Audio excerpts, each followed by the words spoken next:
సహితము పగలగొట్టు సుత్తి వంటిది కాబట్టి ఆ యొక్క వాక్యము జీవం కలిగింది కాబట్టి ఆ వాక్యము తగిలినటువంటి ప్రతి ఒక్కరు కూడా ఆ బండ హృదయాలు మార్చబడి మారి మెత్తని హృదయముతో వాళ్ళు మంచితనం అనేది కఠినత్వము పోయి మంచి అనేది వాళ్ళలో వస్తుంది అనమాట. అందు నిమిత్తము మనం ప్రార్థన చేసేటప్పుడు అందరి కొరకు ప్రార్థన చేయాలి. ఏదో మన ప్రార్థన చేసే విధానము, మన ఆలోచన, మన దృష్టి దూరదృష్టిలోకి వెళ్ళదు. మన ప్రార్థన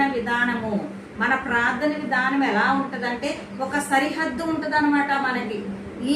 మన ఒక బౌండరీ గీసుకుంటాం అనమాట. ఈ సరిహద్దు వరకే చేస్తాము.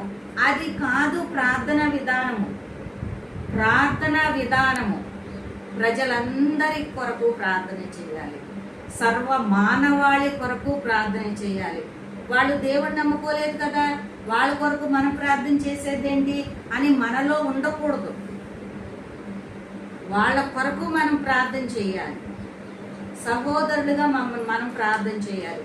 అలా ప్రార్థన చేసినప్పుడు అందరూ కూడా ఒకళ్ళ మీద ఒకళ్ళు ద్వేషాలు లేకుండా అందరం కూడా సహోదరులం అని చెప్పని వాళ్ళు మనస్సు మారి అందరితో మంచిగా సంతోషంగా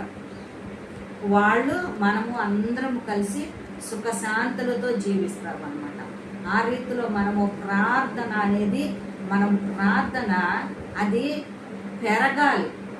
ఇంతింతై మన ప్రార్థన పెరగాలన్నమాట. 5 నిమిషాలు కూడా ప్రార్థన చేయరు. 2 నిమిషాల ప్రార్థన ఏం చేస్తారు?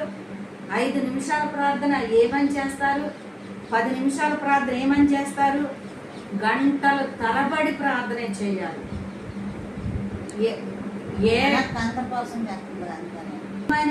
ప్రార్థన, విజ్ఞాపన ప్రార్థన. నీవు తలుపులు మూసుకొని నువ్వు ఇంట్లోకి వెళ్ళి విజ్ఞాపన ప్రార్థన చేయాలి. అంతేగాని 100 మంది సమాజంలో గంటల తరబడి ప్రార్థన చేస్తే అది ప్రార్థన కాదు. నిన్ను నీవు గణపరుచుకోవడము. ప్రార్థనను కూడా చేసేటప్పుడు గమనించుకోవాలన్నమాట. ప్రార్థన చేసేటప్పుడు కూడా